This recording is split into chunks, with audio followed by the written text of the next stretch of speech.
আসসালামু আলাইকুম রহমতুল্লাহি ওবরকাতুহু।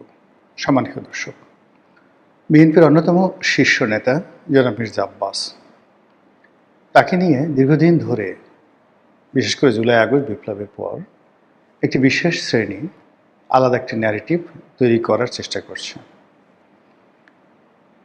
স্পষ্টত যদি আপনি ধরেন, একটি মানুষকে জীবন্ত কবর দেওয়ার জন্য, একটি জীবন্ত মানুষকে পচিয়ে ফেলার জন্য,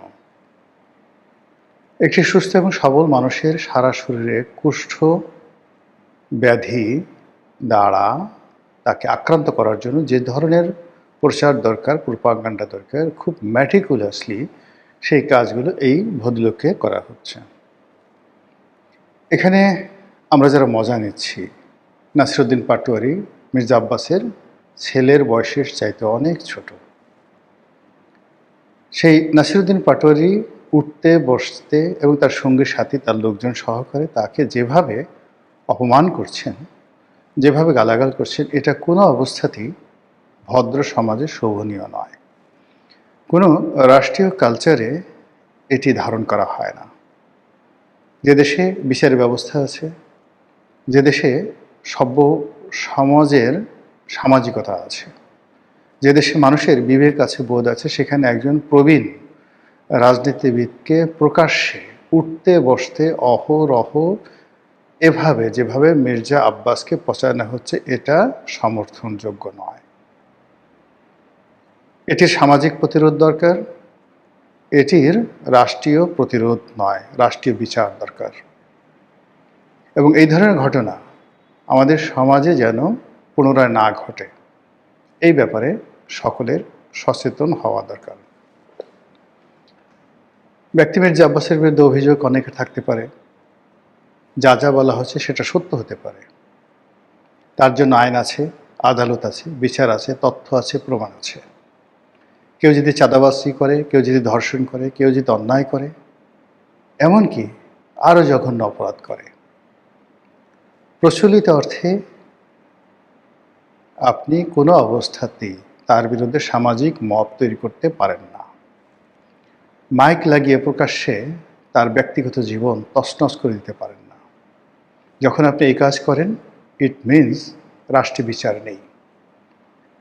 যদি মির্জা আব্বাস চাঁদাবাজ হয়ে থাকেন, চাঁদার টাকায় তিনি তার বিত্ত বিলাস বৈভব তৈরি করে থাকেন, সেই মির্জা আব্বাসের চাঁদা দিয়ে যদি বিএনপি চলে, আর এ ব্যাপারে যদি আপনি রাষ্ট্রের কোনো সাহায্য না পান, সহযোগিতা না পান, সেক্ষেত্রে আপনি বড়জোর প্রতিবাদ জানাতে পারেন, বিদ্রোহ করতে পারেন, বিপ্লব করতে পারেন, আন্দোলন করতে পারেন। কিন্তু যেটিকে বলা হয় নুইসেন্স, যেটিকে বলা হয় ইপটিজিং, যেটিকে আপনি রীতিমতো একটা পুরুষের জন্য বলাৎকার, ধর্ষণ বলে আপনি আখ্যায়িত করতে পারেন, সেই কাজ করার অধিকার এ সমাজে কারোর নেই। মির্জা আব্বাসের বিরুদ্ধে যারা লেগেছেন, মির্জা আব্বাসের যারা প্রতিদ্বন্দ্বী, তারা হয়তো খুব মজা পাচ্ছেন, মুচকি মুচকি হাসছেন যে ঢাকা শহরে দীর্ঘদিন আপনি আধিপত্য দেখিয়েছেন, দীর্ঘদিন আপনার ক্ষমতা ছিল, দাম্ভিকতা ছিল, এখন এই পরিস্থিতি আপনি বুঝেন কত ধানে কত চাল। কিন্তু এটা শেষ নয়। এক মির্জা আব্বাসের মাধ্যমে বিএনপিকে হেয় করা হচ্ছে, এক মির্জা আব্বাসের মাধ্যমে পুরো বিএনপি রাজনীতিকে ধ্বংস করা হচ্ছে। মির্জা আব্বাসকে পচিয়ে দেওয়ার মাধ্যমে তারেক জিয়াকে টার্গেট করা হচ্ছে, তারেক রহমান সাহেবের পরিবারকে টার্গেট করা হচ্ছে। যারা মির্জা আব্বাসকে চাঁদাবাজ বলে গালি দিচ্ছে, তাদেরই আরেকটি অংশ বা অপরপক্ষ। তারা কি তারেক রহমান সাহেবকে গালাগাল দেয়নি? তারা কি সালাউদ্দিন সাহেবকে গালাগাল দেয়নি? তারা কি তারেক রহমান সাহেবের পরিবার পরিজন নিয়ে বাজে কথা বলেননি? এ সমাজ এভাবে চলতে পারে না। বোঝার চেষ্টা করুন, গণপ্রজাতন্ত্রী বাংলাদেশ সরকার চালাচ্ছে বিএনপি।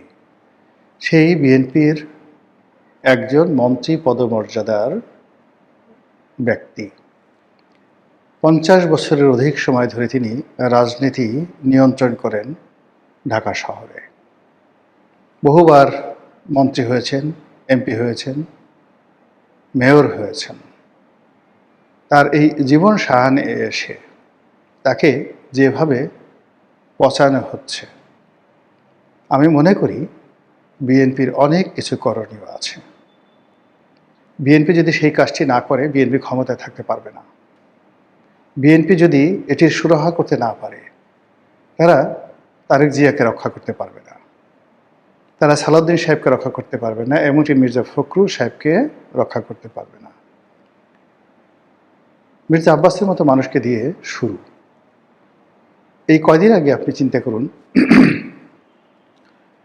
তরুণ নেতা এরশাদ, তাকে নিয়ে মানুষ ঠাট্টা করত, নিমডা, সান্ডা, এই বিভিন্ন কথাবার্তা বলে।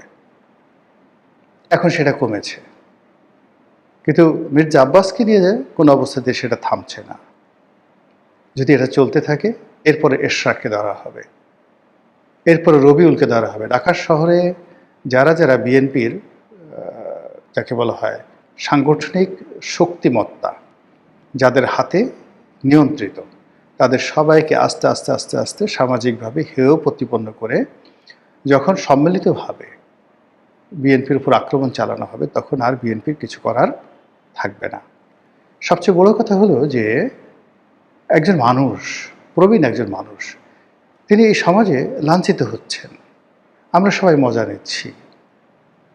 এ যেন আদিমকাল, এ যেন আইএমএ জাহিলিয়াতের যুগ হয়ে গেছে। আরে বাবা, দরকার হলে মির্জা আব্বাসকে মেরে ফেলো, তাকে জীবন্ত কবর দাও, তাকে পুড়িয়ে মারো, কিন্তু একজন জীবিত মানুষকে এভাবে লাঞ্ছিত করার কোনো অধিকার কোনো সমাজের কোনো ব্যক্তির নেই।